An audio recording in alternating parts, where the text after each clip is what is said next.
Hai Sobat Pintar, bagaimana kabarnya? Semoga selalu dalam keadaan sehat dan juara. Kembali lagi nih bersama saya Kak Ambar yang akan menjadi tentor geografi kalian. Bagaimana persiapan ujian nasional geografinya? Pasti sudah siap semua. Nah, di video kali ini kita masih akan melanjutkan pembahasan ujian nasional geografi tahun pelajaran 2017-2018. Tapi sebelumnya jangan lupa like, komen, dan subscribe channel YouTube Aku Pintar. Belajar pintar bersama Aku Pintar. Nah, buat sobat SMA yang sebentar lagi akan menjalani ujian nasional, bagaimana? Sudah siap apa belum? Kalau sudah siap, yuk uji kepintaran kalian dengan mengerjakan soal berikut ini. Dalam waktu 30 detik dimulai dari sekarang.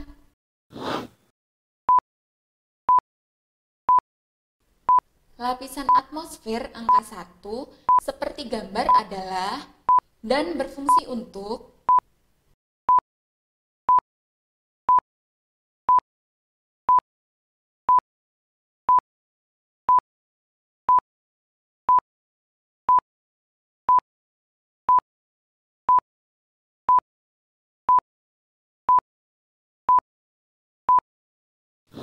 Nah, Sobat Pintar, bagaimana? Sudah selesai kan mengerjakannya? Untuk soal yang pertama ini kita akan membahas tentang lapisan atmosfer.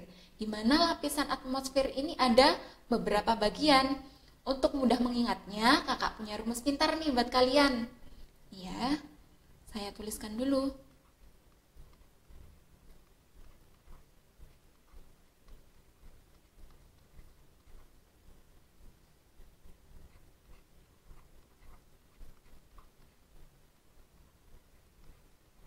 Nah, rumus pintarnya adalah TOS METE, di mana TO di sini merupakan lapisan pertama, namanya troposfer. Nah, Sobat Pintar, lapisan troposfer ini terletak antara 0 sampai 8 km jika berada di daerah Khatulistiwa. Misalnya kayak di Indonesia gitu ya. Lalu apabila di daerah kutub letaknya itu antara 0 sampai 18 km nih Sobat Pintar. Ini di daerah kutub. Nah, troposfer itu merupakan lapisan atmosfer yang paling dekat dengan permukaan bumi, di mana tempat terjadinya cuaca, misalnya seperti halilintar, pelangi, angin, seperti itu ya. Berikutnya, setelah lapisan troposfer, lapisan berikutnya adalah stratosfer.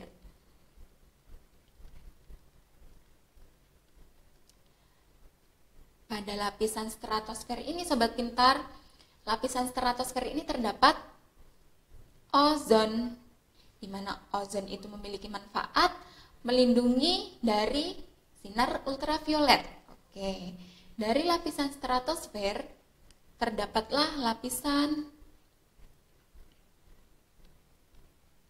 mesosfer. Nah, apa sih manfaat dari lapisan mesosfer ini? Lapisan mesosfer ini memiliki suhu yang turun ya terhadap ketinggian, bisa mencapai min 100 derajat Celcius.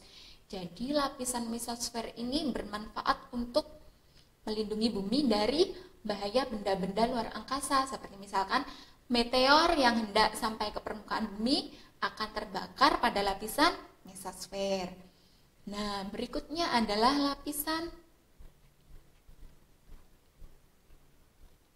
termosfer. Di mana di lapisan termosfer ini ya Sobat Pintar, itu terdapat lapisan ionosfer. Nah, apa sih manfaat dari lapisan ionosfer? Lapisan ionosfer ini bermanfaat untuk komunikasi melalui lewat radio maupun televisi gitu ya Sobat Pintar. Lalu berikutnya yang lapisan terluar, lapisan kelima adalah lapisan eksosfer. Di mana pada lapisan eksosfer atau lapisan terluar dari atmosfer ini gravitasinya semakin kecil.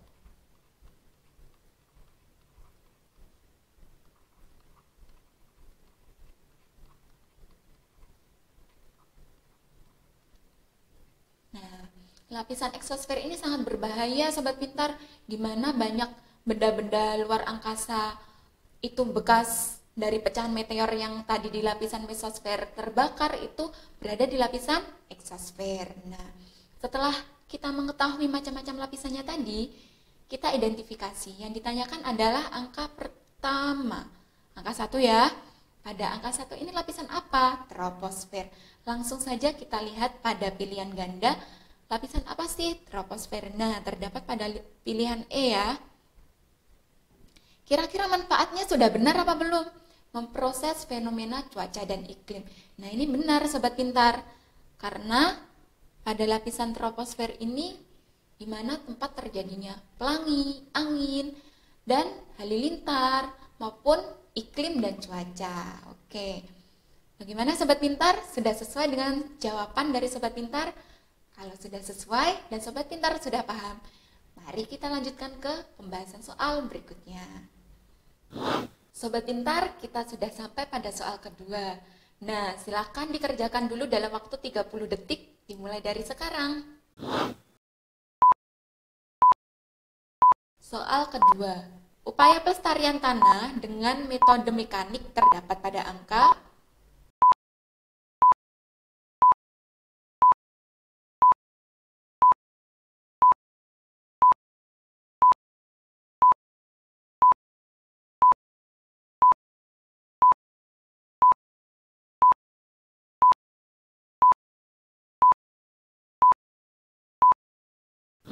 Nah, bagaimana sobat pintar? Sudah selesai mengerjakannya? Kalau sudah selesai, mari kita bahas bersama-sama ya. Di soal kedua ini yang ditanyakan adalah upaya pelestarian tanah dengan metode mekanik terdapat pada angka. Yang perlu sobat pintar ketahui terlebih dahulu adalah konservasi tanah itu ada 2 metode. Nah, untuk yang metode pertama adalah metode mekanik.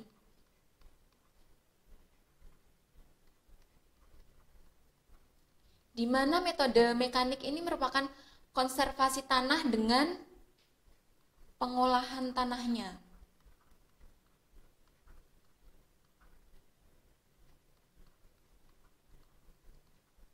Nah, untuk metode konservasi yang kedua adalah metode vegetatif.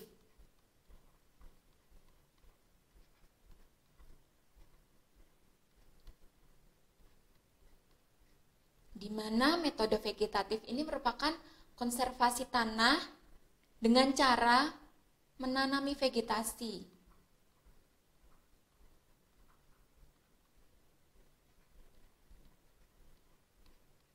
Pada lapisan tanahnya. Nah, kalau kita sudah mengetahui 2 metode ini, mari kita lihat pada pernyataan yang kedua. Di pernyataan kedua itu, pernyataan pertama adalah pengolahan lahan sejajar garis kontur. Nah, jadi yang diolah adalah lahannya. Di sini, kalau yang diolah lahan, kira-kira termasuk ke dalam metode apa sih? Vegetatif apa mekanik? Oke, jawabannya benar. Termasuk ke dalam metode mekanik. Di sini kakak tulis M ya. Lalu berikutnya yang kedua, penanaman tumbuhan. Penanaman tumbuhan ya, di sini poin pentingnya. Secara berjalur sejajar garis kontur. Nah, ini termasuk ke dalam metode apa? Kalau menanami tumbuhan atau vegetasi, termasuk ke dalam metode vegetatif. Oke. Berikutnya yang ketiga, pembuatan tindakan dan saluran air yang sejajar garis kontur. Nah, ini yang di sini yang dibahas adalah irigasinya nih. Kira-kira termasuk ke dalam apa? Metode mekanik. Oke, benar sekali. Berikutnya yang keempat, penanaman pohon permanen untuk melindungi tanah dari tiupan angin. Ini ya. Kira-kira termasuk ke dalam metode apa sih penanaman pohon secara permanen? Ke dalam metode vegetatif. Berikutnya pernyataan yang kelima. Pernyataan yang kelima ini pembuatan teras pada daerah yang miring 15 derajat sampai 20 derajat. Nah, pembuatan terasiring. Pembuatan ini merupakan termasuk ke dalam metode mekanik karena tanpa penanaman vegetasi. Nah, dari hasil yang sudah kita temukan yang termasuk ke dalam metode mekanik ya, di pertanyaannya ini tadi, terdapat pada angka berapa? Nah, angka 1, angka 3, dan angka 5 terdapat pada pilihan jawaban C. Oke. Bagaimana Sobat Pintar? Sudah sesuai kan dengan jawabannya? Kalau sudah sesuai, mari kita lanjutkan ke pembahasan soal berikutnya. Sobat Pintar, kita sudah sampai pada soal ketiga. Nah, di soal ketiga ini jangan lupa kerjakan dulu dalam waktu 30 detik. Dimulai dari sekarang.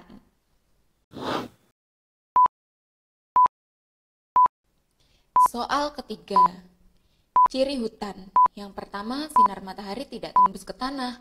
Yang kedua, jenis tumbuhannya heterogen. Yang ketiga, berdaun lebat dan hijau. Lokasi sebaran hutan di Indonesia yang sesuai dengan ciri tersebut adalah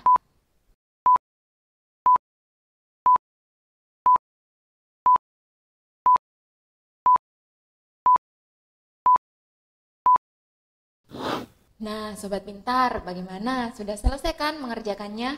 Kalau sudah selesai, mari kita bahas bersama-sama. Di soal ketiga ini, yang ditanyakan adalah lokasi sebaran dari hutan yang ada di Indonesia. Dari ciri-cirinya, yang pertama, sinar matahari tidak tembus ke tanah. Yang kedua, jenis tumbuhannya heterogen. Yang ketiga, berdaun lebat dan hijau. Nah, hutan itu apa sih? Hutan itu merupakan kesatuan ekosistem di mana di sana terdapat sumber daya alam hayati. Nah, jadi yang ketiga ini merupakan ciri-ciri dari hutan apa kira-kira gitu kan? Dari ketiga ciri ini merupakan ciri dari hutan tropis.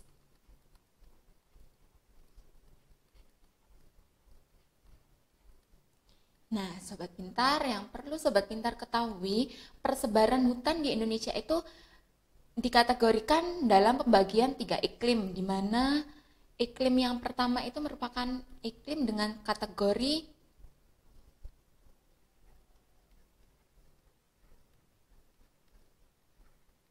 lalu untuk kategori iklim yang kedua itu termasuk iklim yang basah. Dan untuk kategori persebaran hutan yang ketiga itu termasuk ke dalam iklim agak kering.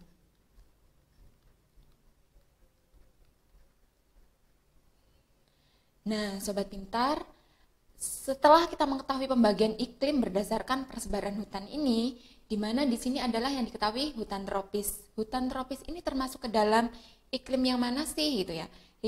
Hutan tropis ini termasuk ke dalam iklim yang sangat basah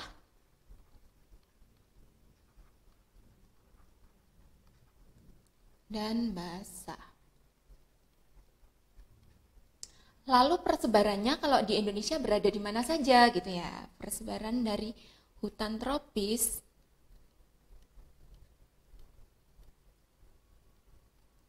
berada pada Pulau Sumatera, Kalimantan,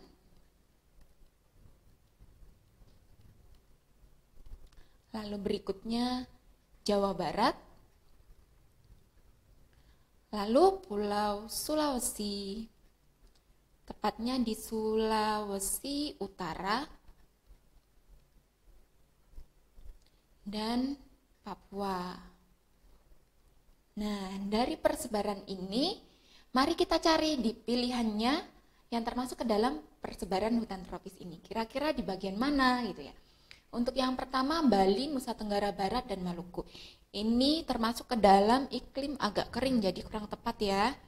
Lalu di pilihan B, Jawa Barat, Jawa Tengah, dan Jawa Timur. Di sini Jawa Tengah dan Jawa Timurnya kurang sesuai juga, karena di sini juga termasuk ke dalam agak kering. Nah, berikutnya yang C, Kalimantan Barat, Sumatera Barat, dan Jawa Barat. Nah, ini bisa kita simpan karena di sini di wilayah Kalimantan Barat, Sumatera Barat, dan Jawa Barat ini termasuk ke iklim yang cenderung ke hutan tropis. Lalu yang D, Maluku Utara, Papua Barat, dan Papua Timur. Papuanya ini termasuk ke dalam iklim tropis yang basah. Ini boleh, tapi yang Maluku Utara ini kurang ya. Jadi kita eliminasi. Berikutnya yang pilihan E, Nusa Tenggara Timur, Sulawesi Utara, dan Sulawesi Selatan. Yang tepat di Sulawesi Utaranya. Jadi Nusa Tenggaranya ini termasuk ke iklim yang agak kering. Kurang tepat ya. Jadi jawaban yang paling tepat yang mana Sobat Pintar? Jawaban yang C. Oke, bagaimana Sobat Pintar? Sudah bisa kan? Sudah paham? Kalau sudah, mari kita lanjutkan ke pembahasan soal berikutnya. Nah, Sobat Pintar, sebelum kita lanjut ke pembahasan soal berikutnya, kakak punya fenomena unik nih buat kalian. Sudahkah kalian pernah mendengar bahwa di negara kita, negara Indonesia, memiliki salju abadi? Aneh bukan? Di daerah Khatulistiwa, beriklim tropis yang memiliki 2 musim, tetapi memiliki salju abadi. Kira-kira salju abadi itu akan tetap abadi atau tidak ya? Nah, Sobat Pintar, letak salju abadi itu berada di Puncak Jayawijaya, di mana merupakan gunung tertinggi yang ada di Indonesia dengan ketinggian 4.884 meter di atas permukaan laut. Kenapa sih dinamakan Jayawijaya? Dan oleh siapa dinamakan Jayawijaya? Oke, yang memberi nama Jayawijaya adalah Presiden pertama Indonesia. Siapa beliau? Soekarno. Diberi nama Jayawijaya karena supaya daerah ini tetap selalu berjaya gitu ya. Selain Puncak Jayawijaya disebut juga dengan sebutan Kerstens.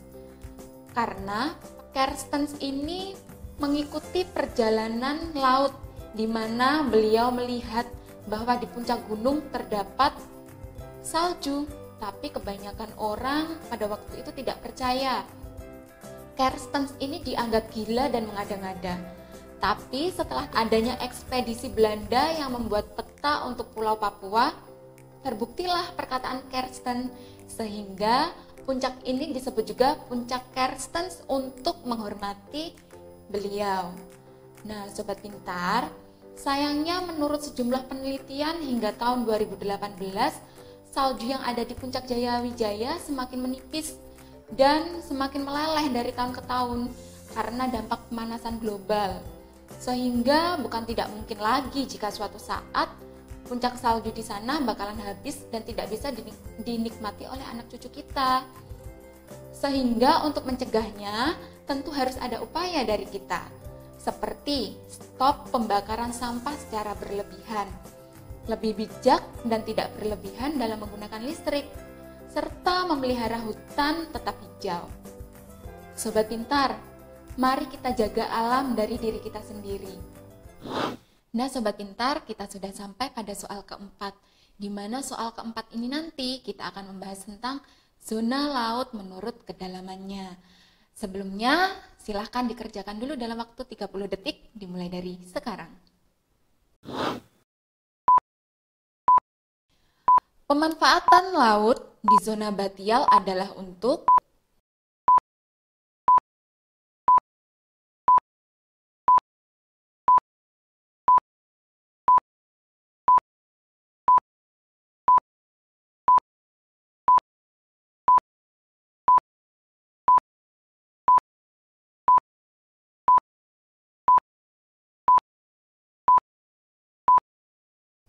Nah, Sobat Pintar, bagaimana? Sudah selesai mengerjakannya? Kalau sudah selesai, mari kita diskusikan bersama-sama. Di soal keempat ini, Sobat Pintar, yang ditanyakan adalah pemanfaatan laut di zona batial. Nah, zona batial itu merupakan zona laut berdasarkan kedalamannya. Kita harus mengetahui dulu zona laut berdasarkan kedalamannya.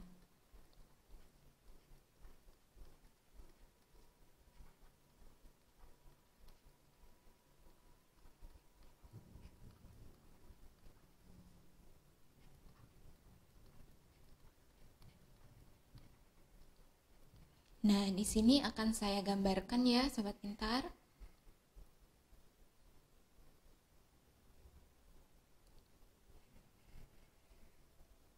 Mana ini adalah permukaan laut.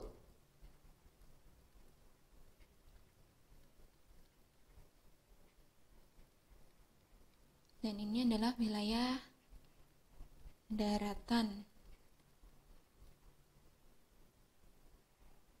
Untuk zona yang pertama, yang terletak di antara 0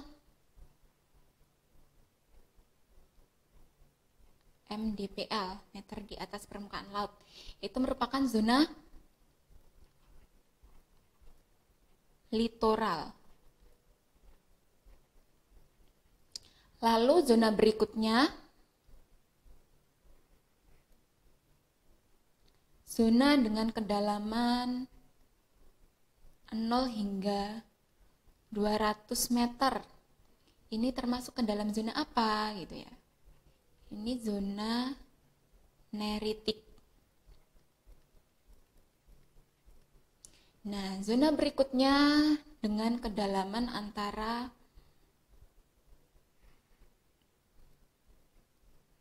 200 meter hingga 2000 meter. Ini terdapat zona batial. Nah, di mana di sini terdapat zona yang lebih dari 2000 meter. Ini adalah zona abisal. Nah, tadi di soal keempat ini yang ditanyakan zona batialnya, manfaatnya untuk apa sih gitu ya. Kita analisis dari pilihan jawabannya. Di pilihan jawaban yang A, budidaya ikan. Nah, budidaya ikan ini merupakan suatu budidaya yang berada di antara 0 meter di atas permukaan laut hingga sekitar 200 meter di bawah permukaan laut ya, sobat pintar. Di mana ini berada pada daerah zona neritik. Di sini saya tuliskan dengan N. Nah, di sini sangat kaya akan budidaya ikannya gitu ya. Karangnya juga sangat banyak. Lalu berikutnya pada pilihan B, beternak bandeng. Nah, beternak bandeng ini sobat pintar itu berada pada kedalaman 50 hingga 60 cm, di mana terletak pada zona neritik. Nah, gitu ya. Lalu berikutnya yang C, pembuangan limbah. Pembuangan limbah ini berada pada daerah pesisir, biasanya di dekat-dekat aliran sungai tanpa adanya IPAL gitu ya. Lalu pembuangan limbah ini termasuk ke dalam zona apa kira-kira? Nah, berada pada zona litoral maupun neritik ya. Litoral ataupun neritik gitu. Lalu berikutnya yang D, penambangan lepas pantai. Nah, biasanya yang di laut itu apa sih yang ditambang? Macam-macam ya. Salah satunya adalah minyak bumi, di mana penambangannya itu berada pada kedalaman antara 2000 hingga 3000 meter. Kira-kira terletak pada zona mana? Nah, terdapat pada zona batial maupun abisal gitu ya. Jadi di sini saya tulis B atau A. Oke. Berikutnya yang E, budidaya mutiara. Nah, budidaya kerang mutiara ini sobat pintar itu biasanya berada di daerah yang masih terkena sinar matahari. Di mana itu terdapatnya? Terdapat pada zona neritik. Oke, bagaimana sobat pintar? Kira-kira terdapat pada zona batial, pemanfaatannya untuk apa? Nah, di sini yang paling cocok adalah penambangan lepas pantai. Bagaimana? Sudah paham dan sudah mengerti? Kalau sudah, mari kita lanjutkan ke pembahasan soal berikutnya. Nah, sobat pintar, kita sudah sampai pada soal kelima, di mana soal kelima ini nanti kita akan membahas tentang pola aliran sungai. Sebelumnya, silakan dikerjakan dulu dalam waktu 30 detik, dimulai dari sekarang.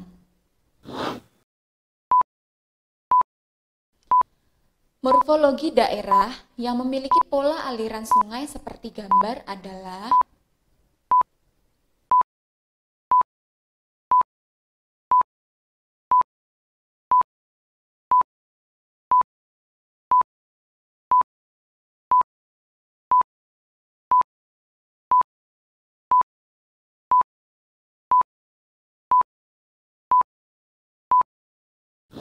Nah, Sobat Pintar, bagaimana? Sudah selesai? Kalau sudah selesai mengerjakannya, mari kita diskusikan soal kelima ini. Soal kelima itu terdapat gambar pola aliran sungai yang biasanya disebut dengan pola aliran trellis atau menyirip. Biasanya pola aliran seperti ini berada pada daerah lipatan, Sobat Pintar.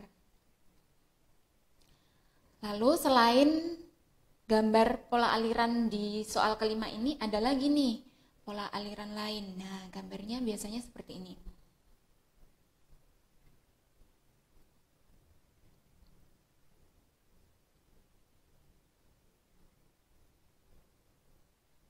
Kira-kira ini aliran apa? Nah, ini namanya aliran radial sentrifugal, di mana aliran ini berada pada wilayah pegunungan.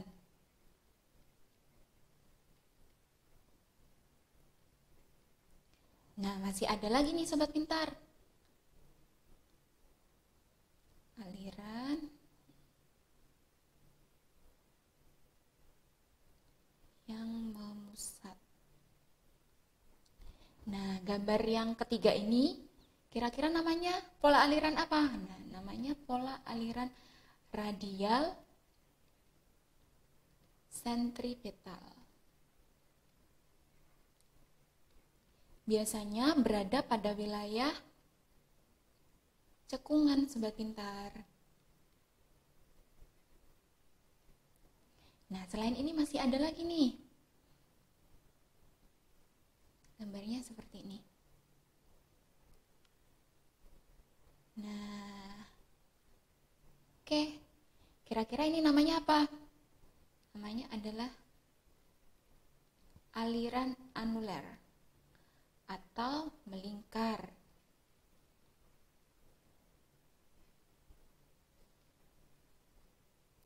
Biasanya berada pada daerah dom atau disebut juga dengan kubah. Nah, pola aliran berikutnya nih Sobat Pintar.